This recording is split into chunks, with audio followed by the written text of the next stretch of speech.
नमस्कार, खबर उत्तराखंड में आपका स्वागत है। मैं हूं राहुल चौहान। खबरों बढ़ने से पहले एक नजर आज की हेडलाइंस पर। चारधाम यात्रा में अराजकता रोकने के लिए बनेगी विशेष एसओपी, मुख्यमंत्री धामी का कड़ा संदेश। 3-4 दिन में उत्तराखंड पहुंचेगा मानसून, आज बिगड़ा रहेगा मौसम, बारिश तूफान की चेतावनी।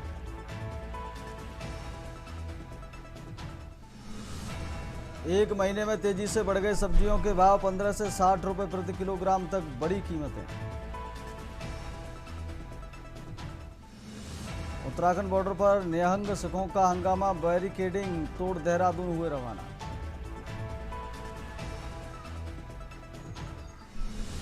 मानसून सीजन को देखते हुए धामी सरकार ने दुर्गम क्षेत्रों में 3 माह का राशन पहुंचाया, 1 जुलाई से मिलेगा अग्रिम राशन। केदारनाथ यात्रा ने रचा इतिहास, 67 दिनों में 40 लाख से अधिक भक्तों ने किए दर्शन। आप देख रहे हैं के न्यूज, खबरों का सारथी। सीधे चलते खबरों के विस्तार में। खबर देहरादून से है, जहां मुख्यमंत्री पुष्कर सिंह धामी ने आपातकाल को भारतीय लोकतंत्र के इतिहास का काला अध्याय बताते हुए लोकतंत्र सेनानियों को नमन किया।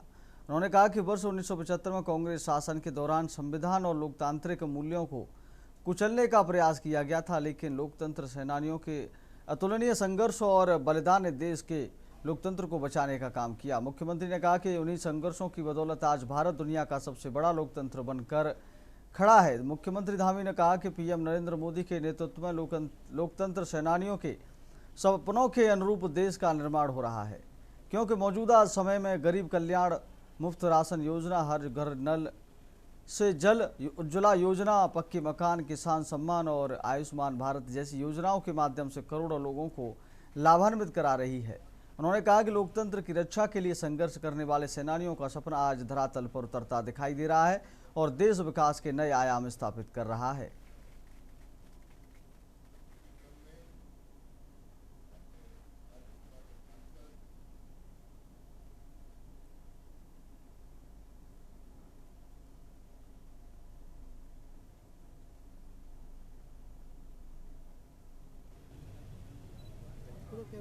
मैं सबसे पहले तो लोकतंत्र सेनानियों को जिन्होंने इस आपातकाल के खिलाफ, इस लोकतंत्र की हत्या के खिलाफ, संविधान को कुचलने, उसकी आत्मा को मारने का जो प्रयास कांग्रेस पार्टी के शासन ने 1975 में किया था, उसमें अपना योगदान देने वाले, अतुलनीय संघर्ष करने वाले, अन्याय सहने वाले उन सभी लोकतंत्र सेनानियों को मैं नमन करता हूं कि उनके संघर्षों के कारण आज भारत दुनिया का सबसे बड़ा लोकतंत्र है और आदरणीय प्रधानमंत्री नरेंद्र मोदी जी के नेतृत्व में उन लोकतंत्र सेनानियों के सपनों के अनुरूप, उनके संघर्षों के अनुरूप आज भारत का निर्माण हो रहा है। भारत में हर गरीब के लिए आज काम हो रहा है। 30 करोड़ भारतवासी आज गरीबी रेखा से बाहर निकले हैं। 80 करोड़ लोगों को आज देश में मुफ्त राशन योजना का लाभ मिल रहा है। 16 करोड़ लोगों को हर घर से नल जल मिलने का काम है। धुएं से आज हमारी माताओं बहनों को मुक्ति मिली है। अगली खबर का रुख कर लेते हैं। देहरादून में उत्तराखंड क्रांति दल के केंद्रीय कार्यालय पर प्रेस वार्ता का आयोजन किया गया, जिसको केंद्रीय प्रवक्ता शांति प्रसाद भट्ट ने संबोधित किया।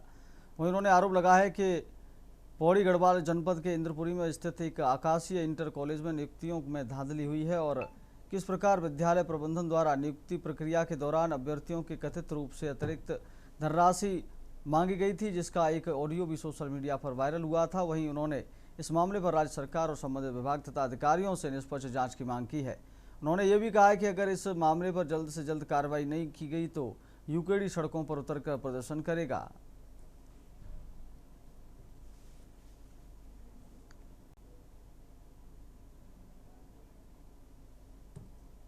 मामला है पौड़ी जनपद के एकेश्वर ब्लॉक का जनता इंटर कॉलेज जो एहसासकीय है। वहां के प्रिंसिपल के ऊपर फर्जीवाड़े का आरोप लगा है। उनकी डिग्रियां फर्जी है, उनकी नियुक्तियां फर्जी हैं। ऐसे में जो काबिल अभ्यर्थी थे वो आज नियुक्ति से वंचित हैं। उत्तराखंड क्रांति दल के मामला प्रकरण जब सामने आया है तो हम सरकार से मांग कर रहे हैं, जब तक इसकी उच्च स्तरीय जांच नहीं होती, इस प्रक्रिया पर रोक लगाया जाए। यदि प्रिंसिपल की नियुक्ति फर्जी है तो उस पर दंडात्मक कार्रवाई हो, ताकि आगे भविष्य में इस तरह की ना हो। तीसरी बात, हमारा तमाम अशासकीय स्कूलों में इस तरह की अनियमितताओं की खबरें अखबारों के माध्यम से जनता के बीच में आती रही हैं। अगली खबर का रुख कर लेते। देहरादून के क्षेत्र बसंत विहार में स्थित निशा नर्सिंग होम का लाइसेंस कर दिया गया निरस्त। स्वास्थ्य विभाग की ओर से यह कार्रवाई पूर्व में जच्चा बच्चा की मौत के बाद प्रारंभिक जांच के आधार पर की गई है। वहीं जांच पूरी होने तक नर्सिंग होम के संचालन पर रोक लगा दी गई है। आपको बता दें कि कुछ दिन पहले निशा नर्सिंग होम में प्रसव के बाद जच्चा बच्चा की मौत हो गई थी, जिसको परिजनों ने चिकित्सकों पर लापरवाही का आरोप लगाया था। वहीं परिजनों ने नर्सिंग होम के खिलाफ कार्रवाई की मांग को लेकर मुख्य चिकित्सा अधिकारी कार्यालय में धरना दिया था।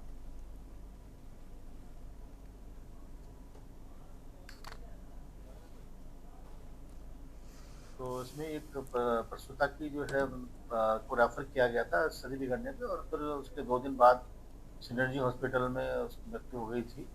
तो जो परिजन थे, उनके द्वारा ये आरोप लगाया गया था कि इनके द्वारा उसमें उपचार में लापरवाही की गई है, उसको देर से रेफर किया गया मरीज को। तो ये आरोप लगाए गए थे। उसी के संबंध में हमारे द्वारा एक समिति बनाई गई थी जांच के लिए, जिसमें कि गायनिकोलॉजिस्ट स्पेशलिस्ट थे और एक पीडियाट्रिशियन को भी रखा गया था, एनेस्थेसिस्ट को रखा गया था। तो इनकी एक समिति बनाई गई थी, जिसकी जांच अभी जारी है। लेकिन जांच के दौरान ही जो प्रारंभिक जांच की गई है, उसमें कुछ कमियां जो है वो निकल के आई। अगली खबर का रुख कर लेते। देहरादून स्थित जल संस्थान मुख्यालय नेहरू कॉलोनी में उत्तराखंड जल संस्थान अधिकारी व कर्मचारी संयुक्त मोर्चा के आह्वान पर कर्मचारियों ने जल संस्थान के राजीकरण की मांग को लेकर एक दिवसीय धरना प्रदर्शन किया। प्रदर्शन में डिप्लोमा इंजीनियर्स, तकनीकी संगठन और कर्मचारी संघ के अधिकारी कर्मचारी बड़ी संख्या में शामिल हुए। संयुक्त मोर्चा के सलाहकार गजेंद्र कपिल ने आरोप लगाया कि शासन लगातार जल संस्थान की योजनाएं पेयजल निगम को हस्तांतरित कर रहा है, जिससे कर्मचारियों के वेतन और पेंशन पर संकट खड़ा हो गया है। वहीं मुख्य संयोजक नंदलाल जोशी ने कहा कि 1975 की व्यवस्था के तहत जल संस्थान वितरण, रखरखाव और बिल वसूली का कार्य करता था, लेकिन अब अधिकांश जिम्मेदारियां निगम को दिए जाने से संस्थान की आर्थिक स्थिति प्रभावित हो रही है।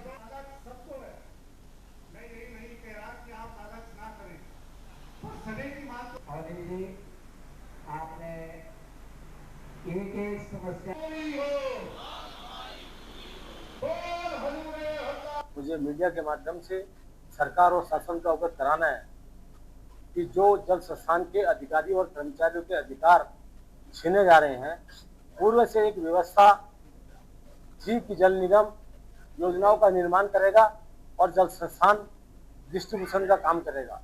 यह व्यवस्था सुचारू रूप से निरंतर चल रही थी, परंतु अचानक शासन की तरफ से लगातार योजनाएं छीनकर जल संस्थान से जल निगम को दी जा रही है। इसमें जो है एक मुख्य मांग है राजकीयकरण की, क्योंकि शासन ने जो है हमारी जो मेन योजना है वो पेयजल निगम को दे दी है, और हमारे कर्मचारियों को वेतन भत्ते पेंशन का जो है इसमें बहुत समस्या हो रही है और सरकार से कोई भी एड नहीं मिल पा रही है। इसलिए हमारा आधार पार की लड़ाई है, या तो हमारे को राजकीयकरण घोषित कर जाए और हमारे कर्मचारियों को पेंशन जो तेजी से की जाए, और अगर ये नहीं करते हैं तो हमारे को मजबूर होकर जो है धरना प्रदर्शन करना पड़ेगा, और उसके लिए हमारे को कहीं तक भी लड़ाई लड़नी पड़ेगी।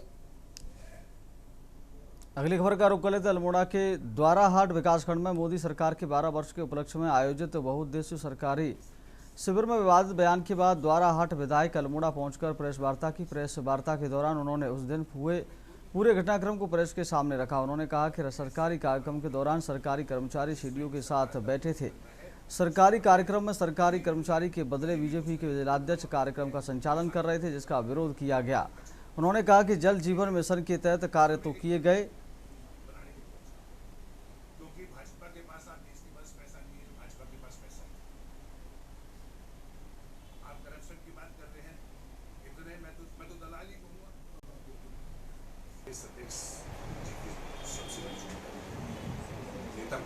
ऐसा था, सरकारी कार्यक्रम था, उसमें सिर्फ ब्लॉक प्रमुख को और हमें बुलाया गया था।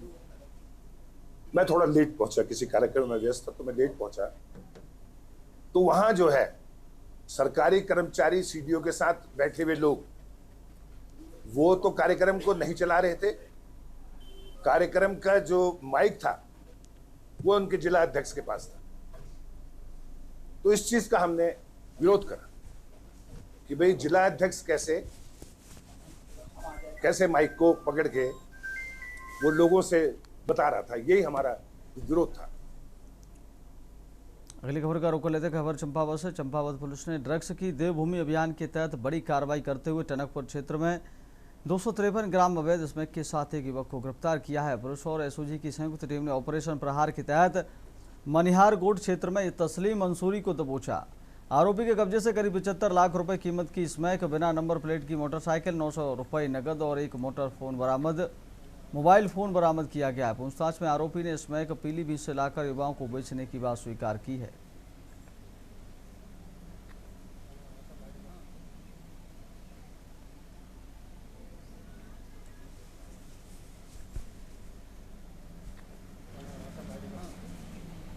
माननीय मुख्यमंत्री महोदय द्वारा चलाए जा रहे नशे के खिलाफ अभियान ड्रग फ्री देवभूमि मिशन को सार्थक करने में जनपद चंपावत पुलिस को एक बड़ी सफलता हासिल हुई है। इसी क्रम में टनकपुर क्षेत्र अंतर्गत टनकपुर पुलिस व एसओजी टीम द्वारा संयुक्त चेकिंग करते हुए रेलवे क्रॉसिंग के पास से एक अभियुक्त को गिरफ्तार किया गया। गिरफ्तार अभियुक्त के पोजीशन से 253 ग्राम हीरोइन उर्फ स्मैक की बरामदगी हुई है, जिसकी अंतर्राष्ट्रीय बाजार में कीमत लगभग 75 लाख रुपए है। गिरफ्तार अभियुक्त के पोजीशन से एक वीवो मोबाइल फोन, 900 रुपए कैश, 253 ग्राम स्मैक व एक बाइक बरामद हुई है। पूछताछ के क्रम में अभियुक्त द्वारा बताया गया है कि यह स्मैक उसको हैरी सिंह नामक व्यक्ति निवासी टाटरगंज जिला पीलीभीत द्वारा दी गई है। दोनों ही अभियुक्तों के आपराधिक इतिहास के बारे में जानकारी एकत्रित की जा रही है। गिरफ्तार अभियुक्त को वर्तमान में न्यायालय के समक्ष प्रस्तुत किया जा रहा है। अगली खबर का रुख करते लक्सर ब्लॉक मुख्यालय में आयोजित क्षेत्र पंचायत समिति की बैठक में जल निगम की कार्यशैली और स्मार्ट मीटर लगाने के मुद्दे पर जमकर हंगामा हुआ।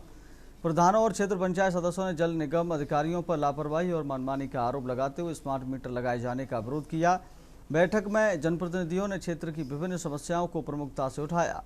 इस दौरान मुख्य विकास अधिकारी ललित नारायण मिश्रा ने सदस्यों की शिकायतें सुनी और ठोस अपशिष्ट प्रबंधन 2026 की गाइडलाइन की जानकारी दी।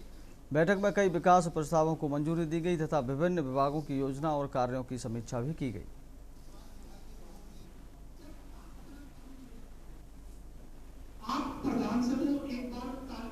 सुझाव आए हुए हैं और चूंकि बैठक जारी है तो लास्ट डाटा तो आपको बैठक के बाद ही मिल पाएगा, लेकिन सुझाव बहुत अच्छे आ रहे हैं और जो जनप्रतिनिधियों ने समस्याएं रखी उसके साथ साथ उन्होंने तरीके भी बताए। जैसे ठोस अपशिष्ट प्रबंधन में भी उन्होंने अपनी राय रखी है कि किस तरह से हम प्लान ऑफ एक्शन गाँव का बना सकते हैं और सभी लोगों ने ऑलमोस्ट सहमति दी है कि माननीय जो सर्वोच्च न्यायालय का आदेश है उसके अनुपालन में लोग काम करेंगे। बाकी दूसरे जो और भी सुझाव आए हैं उनका भी संज्ञान लिया जा रहा है। बड़े अच्छे सुझाव आ रहे हैं, उसको हम लोग परीक्षण कर रहे हैं कैसे हम अपने डेवलपमेंट प्लान में शामिल कर सकते हैं। महत्वपूर्ण मंच है, जैसे आप कह भी रहे हैं, ग्राम पंचायत लेवल पे जो भी हमारी जो भी समस्याएं होती है वो यहाँ पे डिस्कस की जाती है और उसका निवारण करने का पूरा प्रयास किया जाता है यहाँ पे। तो ये बहुत उसके पंचायत की दृष्टि से बहुत महत्वपूर्ण स्थिति बनती है यहाँ पे।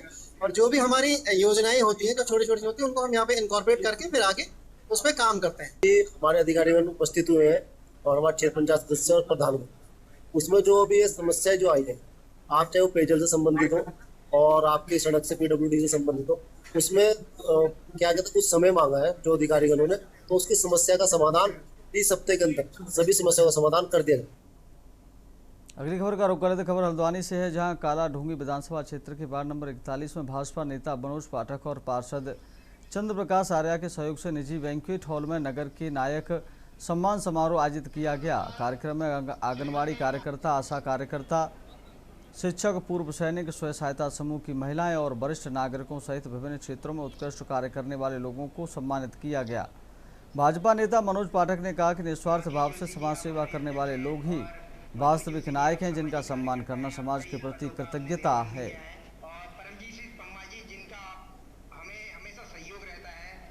हमको बहुत खुशी है कि हमारे क्षेत्र में ये क्या कहते हैं मनोज पाठक सम्मान, वरिष्ठ नागरिक सम्मान हो रहा है, बहुत ही खुशी की बात है। और इस सभा में वरिष्ठ नागरिक का भी सम्मान हो रहा है, इसी तरह होते रहना चाहिए ताकि आप सम्मान बन करे और लोग अपने एरिया में कार्य करें।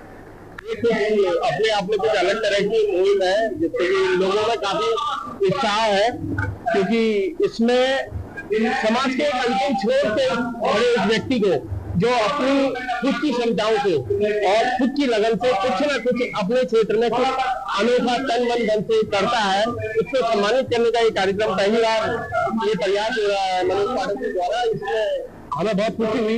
इस द्वारा ये कार्यक्रम सम्मानित मनोज पाठक जी द्वारा कार्यक्रम रखा गया है, जिसमें मुझे भी आमंत्रित किया उनके द्वारा। मैं भी इस कार्यक्रम में भी पहुंचा हूँ यहाँ, और इसके लिए मैं मेरे वार्ड के कई लोगों को मनोज पाठक जी द्वारा जो सम्मानित किया गया है, इसके लिए मैं मनोज पाठक जी का धन्यवाद करता हूँ कि इन्होंने कार्यक्रम किया है यहाँ पर। के नायक का सम्मान समारोह आज वार्ड 41 में हुआ।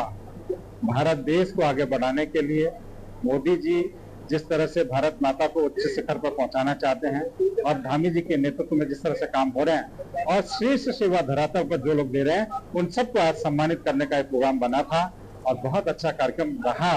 वो बहन आशा जो बच्चे और माँ के जीवन को बचाने के लिए किसी भी समय हॉस्पिटल चल पड़ती है। खुशी की बात है कि देखिए, जो भी व्यक्ति कार्य करता है, अगर उसको सम्मान दिया जाता है तो वो और प्रोत्साहित होता है, वो और अच्छा कार्य करने के लिए प्रोत्साहित होता है। तो पाठक जी द्वारा निरंतर ऐसे लोगों को प्रोत्साहित किया जा रहा है, सम्मान दिया जा रहा है, जिनकी तरफ किसी की नजर नहीं जाती, चाहे वो आंगनबाड़ी कार्यकर्ता हो, चाहे मंदिर के पुजारी हो, चाहे आशा वर्कर हो, रिक्शा चालक हो, तो इन सभी को पाठक जी के द्वारा सम्मान दिया जा रहा है। अगली खबर का रुख कर लेते हल्द्वानी में वरिष्ठ पुलिस अधीक्षक मंजूनाथ टेसी ने खुलासा करते हुए 256 लोगों के खोए हुए और चोरी हुए मोबाइल बरामद कर उनके ससल स्वामियों तक पहुंचाया। खोए हुए मोबाइल की कीमत लगभग 56 लाख रुपए से अधिक थी। एसएसपी ने कई मोबाइल स्वामियों को मौके पर उनके मोबाइल लौटाए। पुलिस के मुताबिक निम्न मध्यम वर्गीय परिवार के लिए मोबाइल एक संपत्ति की तरह है, जिसे खोने से उन्हें काफ़ी नुकसान होता है। इसी वजह से मोबाइल रिकवरी सेल द्वारा यह सफलता प्राप्त की गई है। पुलिस ने हरियाणा, गुजरात, उत्तर प्रदेश, दिल्ली, तमिलनाडु, जम्मू कश्मीर से जैसे राज्यों से मोबाइल रिकवरी किया है।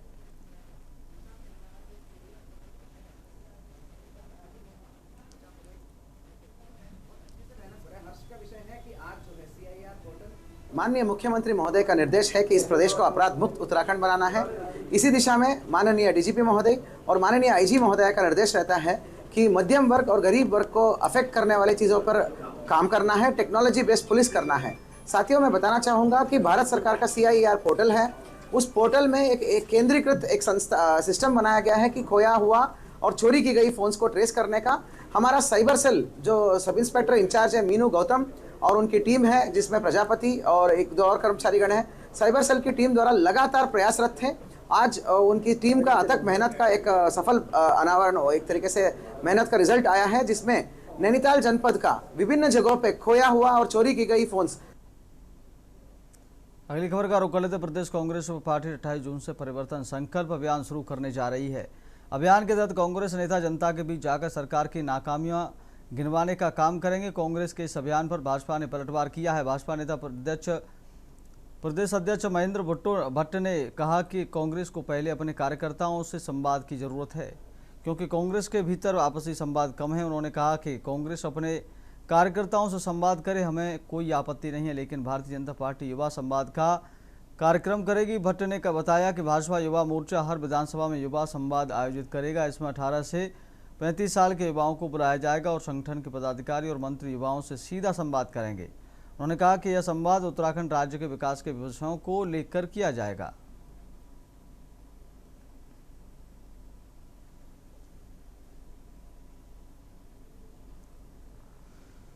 कांग्रेस में संवाद की आवश्यकता है, संवाद कम है।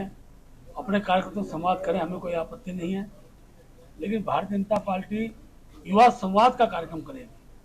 हमारा भारतीय जनता युवा मोर्चा प्रत्येक विधानसभा के अंदर युवा संवाद हम रखेंगे। 18 से 25 साल के युवाओं को उस कार्यक्रम बुलाया जाएगा।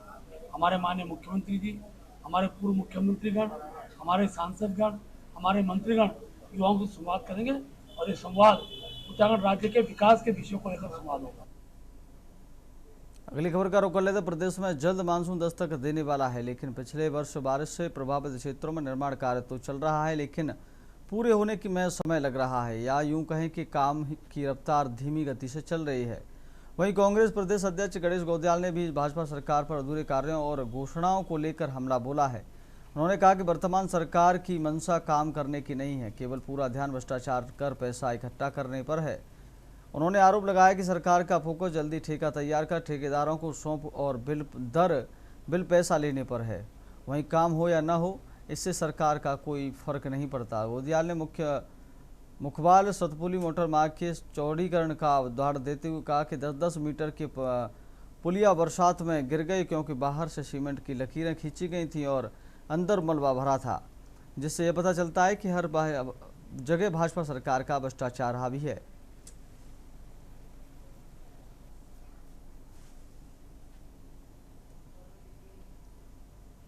अगली खबर सितारगंज से, जहां नीट पेपर लीक मामले को लेकर कांग्रेस कार्यकर्ताओं ने सितारगंज में जोरदार प्रदर्शन किया। कार्यकर्ताओं ने नगर के मुख्य चौक पर केंद्र सरकार का पुतला फूंककर विरोध जताया, सरकार के खिलाफ नारेबाजी की।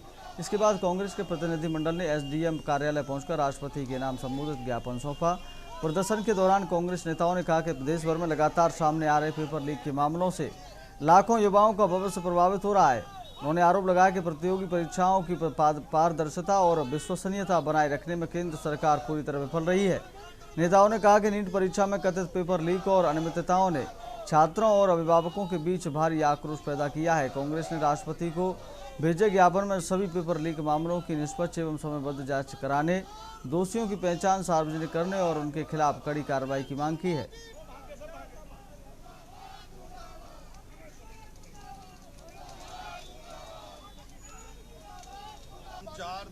पूरी विधानसभाओं में जिले में भारतीय जनता पार्टी के पुतले फूके जाएंगे। मोदी सरकार कहती थी कि युवा हमारा देश का भविष्य है। इस नीट पेपर लीक को लेके जिन माँ बाप ने अपना पेट काट के अपने बच्चों को पढ़ाया और ये पेपर लीक हुआ, हमारा कहना ये है कि जो भी इसके पीछे माफिया हैं उसका जिम्मेवार कौन है, उनके चेहरे उजागर होने चाहिए। और जो 20 बच्चे अपनी जान गंवा चुके हैं युवा बेचारे, उनका जिम्मेदार कौन है? ये भारतीय जनता पार्टी की सरकार अपने शिक्षा मंत्री का इस्तीफा क्यों नहीं लेती? जो इसके पीछे जो मठ बैठे हुए हैं, जो सारा ये काम करते हैं, उनको कहना में उजागर क्यों नहीं करती? पुतला फूका है। हमारे देश के अंदर बार बार पेपर लीक होना और हमारे नौजवानों के जो मेहनत करते हैं रात दिन, उनके साथ भविष्य में उनके साथ लगातार हमारे नौजवानों के साथ जो ये सरकार लगातार उनकी भावनाओं से खिलवाड़ कर रही है। आज इस विरोध में हमने पुतला फूका है। शिक्षा मंत्री का लगातार हजारों लाखों नौजवान इस्तीफा मांग रहा है, मगर ये सरकार शिक्षा मंत्री को बर्खास्त नहीं कर रही है। अगली खबर देहरादून से, जहां मंसूरी विधानसभा सीट से भाजपा नेत्री सुनीता विद्यार्थी ने अपनी दावेदारी पेश करते हुए संगठन से महिलाओं को अधिक प्रतिनिधित्व देने की मांग की है। उन्होंने कहा कि भारतीय जनता पार्टी में मातृशक्ति को हमेशा सर्वोच्च स्थान दिया गया है और संगठन लगातार महिलाओं को नेतृत्व की भूमिका में आगे बढ़ाने का कार्य कर रहा है। सुनीता विद्यार्थी ने कहा कि पार्टी का कार्यकर्ता जमीन पर मेहनत कर संगठन को मजबूत बनाता है और चुनावों में जीत सुनिश्चित करने के लिए खून पसीना बहाता है। ऐसे में कार्यकर्ताओं की दावेदारी को भी गंभीरता से लिया जाना चाहिए। उन्होंने कहा कि वह लंबे समय से मंसूरी विधानसभा क्षेत्र में सक्रिय रहकर जनता की समस्याओं को उठा रही हैं और स्थानीय मुद्दों को मुख्यमंत्री तथा पार्टी संगठन तक पहुंचाने का काम कर रही हैं। भाजपा नेत्री ने कहा कि मंसूरी विधानसभा क्षेत्र में लंबे समय से किसी महिला को विधायक बनने का अवसर नहीं मिला है। ऐसे में संगठन को महिलाओं को प्रतिनिधित्व देने का पर विचार करना चाहिए। उन्होंने विश्वास जताया कि यदि पार्टी नेतृत्व उन्हें अवसर देता है तो मातृशक्ति के सहयोग से भाजपा को मजबूत जनादेश दिलाने में सफल रहेंगी। देखिए, भारतीय जनता पार्टी में मातृशक्ति को मैं कहूंगी कि सर्वोच्च स्थान प्राप्त है और जिस प्रकार से आप देख रहे हैं कि मातृशक्ति को लगातार संगठन द्वारा आगे बढ़ाया जा रहा है, तो निश्चित रूप से जो हमारी सीनियर लीडरशिप है और हम लोग, क्योंकि जो कार्यकर्ता होता है वो जमीन में कार्य करके मैं कहूंगी कि अपने खून पसीना एक करके पार्टी को जिताता है, तो निश्चित रूप से कार्यकर्ताओं की दावेदारी महत्वपूर्ण हो जाती है। तो मसूरी विधानसभा की अगर बात करें तो हम लोग जमीनी स्तर पर काम कर रहे हैं। लोगों की आए दिन जो भी समस्याएं होती हैं उनको हम लोग माननीय मुख्यमंत्री जी तक, संगठन तक पहुंचा रहे हैं। फिलहाल खबर उत्तराखंड में मेरे साथ इतना ही। देखते रहिए के न्यूज इंडिया। नमस्कार।